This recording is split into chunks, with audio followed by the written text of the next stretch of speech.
कृपा बिना न हिले एक भी अणु, लेते हैं श्वास तेरी कृपा से।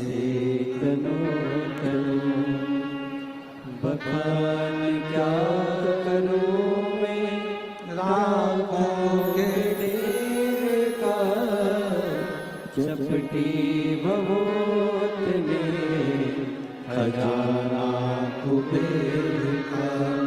हे गंगाधार मुक्ति द्वार ओंकार तू, भोले ओंकार तू, आयो शरण तिहारी शंभु तार तार तू।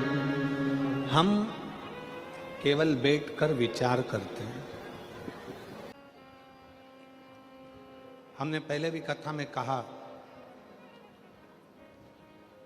शंकर भगवान का विवाह माता सती के साथ में हुआ और सती मैया को लेकर भगवान शंकर कुंभज ऋषि के आश्रम में पहुंच गए। अगस्त बाबा के आश्रम में, कुंभज ऋषि के आश्रम में जब पहुंचे तो कथा सुनने के लिए बैठे। अब जो तुम्हारे मन में कथा के चलते चलते जो तुम्हारे मन में आता है, भगवान वो पूर्ण करता है।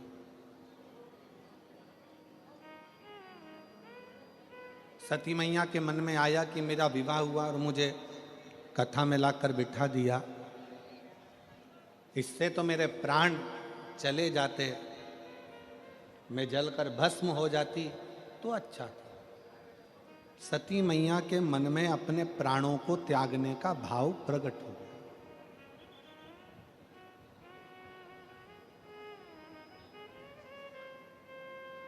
सती मैया के मन में अपने प्राण त्यागने का भाव प्रकट हुआ और शंकर जी के मन में यह भाव आया कि मैं कैसे भी एक बार राम जी का दर्शन कर लूं।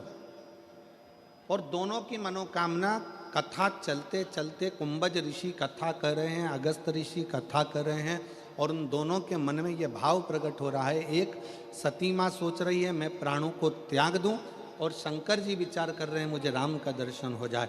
कथा सुनते सुनते आपके मन में जो भाव प्रकट होता है, मेरा भोलेनाथ उसको पूर्ण कर देता है। सती मैया के मन में जो भाव आया तो सती माता अपने पिता के घर में जलकर भस्म हो गई।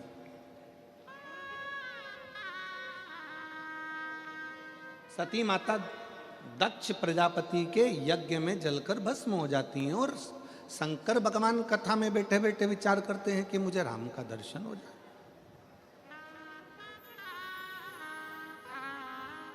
और जब वो चलते हैं, चलते चलते उनको सम्मुख में राम का दर्शन भी हो जाता है।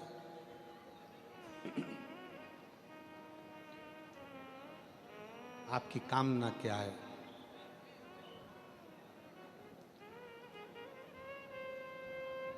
शिव महापुराण एक कल्प वृक्ष है। कल्प वृक्ष का मतलब क्या होता है? जिसके नीचे बैठकर जो कामना करी जाए वो पूर्ण होती है।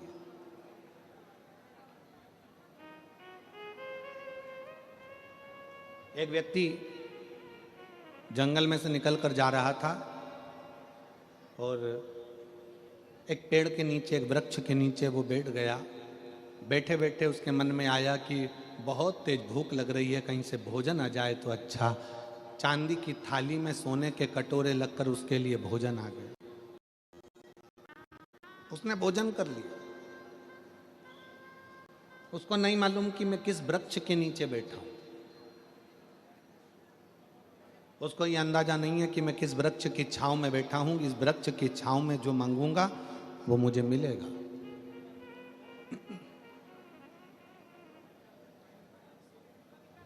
थोड़ी देर बाद उसके मन में आया अब कहीं से अच्छा पानी पीने को मिल जाए।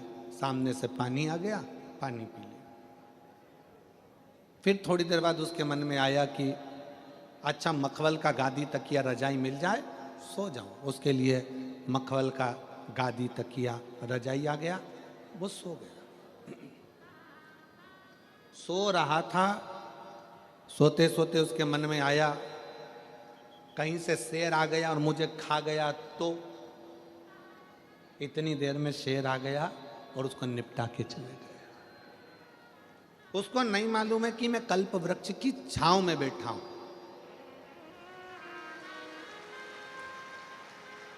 उसको ये अंदाजा नहीं।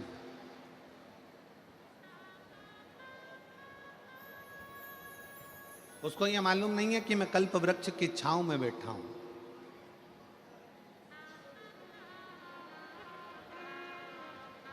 वो जानता नहीं है कि कल्प वृक्ष की छांव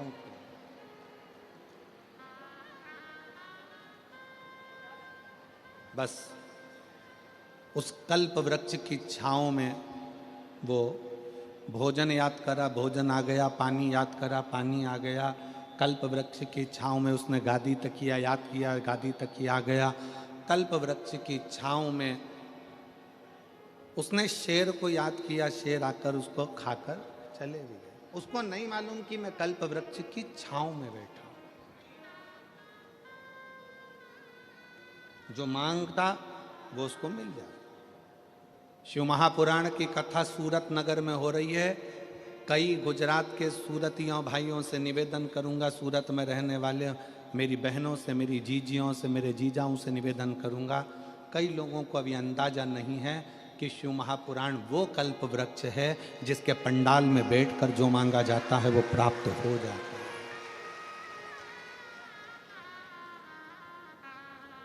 यहां शिव महापुराण का केवल पंडाल नहीं होता, यहां शंकर 7 दिन तक विराजमान होता है।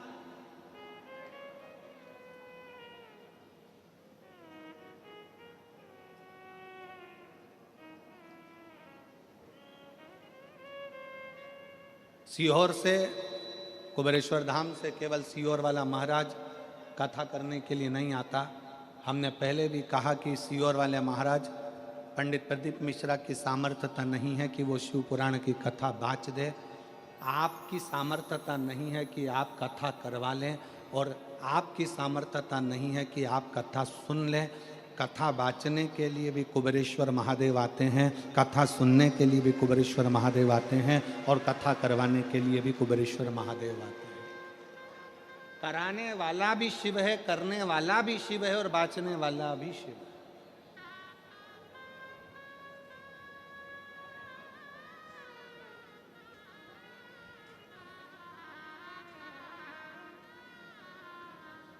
हम तो बाबा के भरोसे चले,